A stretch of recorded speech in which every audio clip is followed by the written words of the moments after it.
ये है सहारा, दुनिया का सबसे बड़ा गर्म रेगिस्तान जो हर साल और फैल रहा है और अफ्रीका के बड़े हिस्से को निगल रहा है। इसके किनारे वाले इलाकों में लाखों लोगों की जिंदगी मुश्किल में है। जमीन बंजर हो चुकी है, बारिश का पानी बह जाता है और मिट्टी में जीवन लगभग खत्म हो गया है। दशकों तक रेगिस्तान को रोकने के लिए सीधे पेड़ लगाए गए, लेकिन ज्यादातर फेल हो गए। फिर एक नया नजरिया सामने आया, पेड़ नहीं, पहले जमीन को जिंदा करो। इसी सोच से जन्मी ग्रेट ग्रीन वॉल। ये कोई पेड़ों की दीवार नहीं, बल्कि एक पूरा सिस्टम है जो मिट्टी, पानी और इंसान को फिर से जोड़ रही है। इसमें काम आया एक साधारण तरीका जो देखने में छोटा लगता है, लेकिन इसने बंजर जमीन में हरियाली लौटाई, और वो है ये छोटे छोटे गड्ढे। तो चलिए चलते हैं इस कहानी की गहराई में और देखते हैं कि कैसे इन गड्ढों ने बदले रेगिस्तान का नजारा।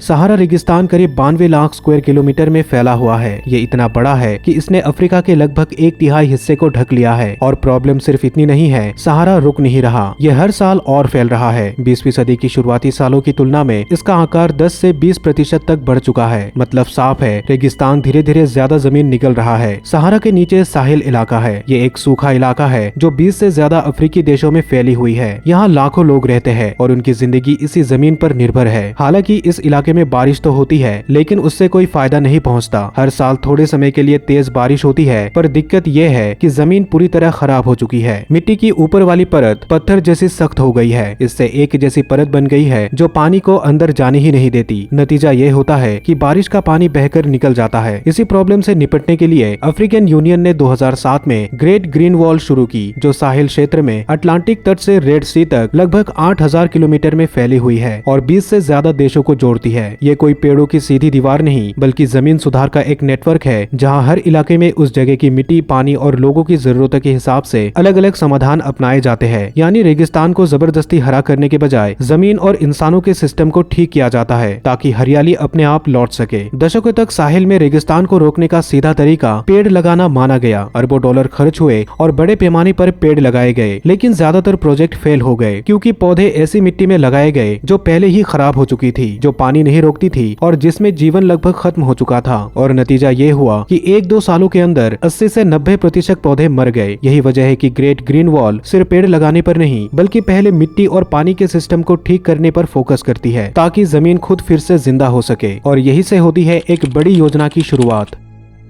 साहिल में जिंदगी वापस लाने के लिए अलग अलग तरीके अपनाए गए हैं, जिनका मकसद है पानी के तेज बहाव को धीमा करना, मिट्टी का कटाव कम करना और जमीन को फिर से काम लायक बनाना। इन सब के बीच एक तरीका सबसे अहम है, अर्धचंद्राकार गड्ढे खोदना, ताकि बारिश का पानी इकट्ठा हो सके और मिट्टी दोबारा जिंदा हो सके। इस आकार को इसलिए चुना गया क्योंकि साहिल में बारिश धीरे नहीं होती, पानी अचानक और तेज गिरता है और ढलान पर तेजी से बह जाता है। लेकिन खुला और घुमावदार आकार पानी को कई दिशाओं से रोकता है, उसकी रफ्तार कम करता है और उसे जमीन में फैला देता है। ये गड्ढे पानी की रफ्तार को अपने आप कम कर देता है, बिना उसे पूरी तरह रोके। इससे पानी जमा होता है, लेकिन बाढ़ नहीं बनता, बल्कि धीरे धीरे जमीन में समाता है। ये डिजाइन बेहद ही सीधा और सरल है। इसी वजह से अर्धचंद्राकार गड्ढे वहाँ काम करते हैं जहाँ दूसरी चीजें फेल हो जाती है। ये गड्ढे ऐसे ही कहीं भी नहीं खोदे जाते। पहले ढलान पर पानी किस दिशा में बहता है ये देखा जाता है, फिर रस्सी, खूंटे और साधारण उपकरण से जमीन पर लकीरें खींची जाती है, ताकि गड्ढे पानी के बहाव को रोक सके। हर गड्ढा अर्धचंद्राकार होता है। इसका खुला हिस्सा ऊपर की तरफ रहता है, ताकि पानी अंदर आ सके, और पीछे मिट्टी का छोटा टीला होता है, जिससे गड्ढा मजबूत रहे। आमतौर पर इनका साइज 4 से 6 मीटर चौड़ा, गहराई 20 से 40 सेंटीमीटर और मिट्टी के टीले की ऊंचाई 20 से 50 सेंटीमीटर होती है। ये गड्ढे ज्यादा गहरे नहीं होते, क्योंकि मकसद पानी को जमा करना नहीं, बल्कि उसके बहाव को धीमा करना होता है, ताकि पानी मिट्टी के अंदर चला जाए। इन्हें 8 से 15 मीटर की दूरी पर सीधी लकीरों में बनाया जाता है। इससे सीढ़ियों जैसा वाटर सिस्टम बनता है। इस पूरी प्रक्रिया में बस रस्सी, फावड़ा और इंसानों की मेहनत लगती है। एक आदमी करीब 1 घंटे में एक गड्ढा बना सकता है, इसलिए ये तरीका सस्ता है और बड़े स्तर पर आसानी से अपनाया जा सकता है। गड्ढे बनने के बाद किसान उनके अंदर देसी घासों के बीज डालते हैं। ये घास बहुत कम पानी में भी जिंदा रहती है और उनकी जड़ें गहरी और फैली हुई होती है। इससे मिट्टी बंधी रहती है और पानी ज्यादा अंदर जाता है। धीरे धीरे ये घास नमी और जैविक पदार्थ रोकने लगती है, जिससे मिट्टी के ऊपर एक जिंदा परत बनती है और जमीन ठीक होने लगती है। इसका असर 2 से 5 साल में साफ दिखने लगता है। पहले जहाँ नाक के बराबर घास उगती थी, वही इलाका धीरे धीरे घास से ढकने लगता है और हर मौसम में हरियाली बढ़ती जाती है। नाइजर, बुर्किना फासो और सेनेगल में मिले नतीजे बताते हैं कि जहाँ पहले लगभग कुछ भी नहीं उगता था, वहाँ अब 40 से 60% हरियाली वापस आ चुकी है। सबसे अहम बात यह है कि सिर्फ घास ही वापस नहीं आती, मिट्टी में नमी और पकड़ बेहतर होने से झाड़ियाँ और देसी पेड़ अपने आप उगने लगते हैं। इससे टूटी हुई जमीन फिर से जुड़ने लगती है। समय के साथ कीड़े, पक्षी और छोटे जानवर भी लौटने लगते हैं और धीरे धीरे बंजर रेगिस्तान सांस लेने लगती है।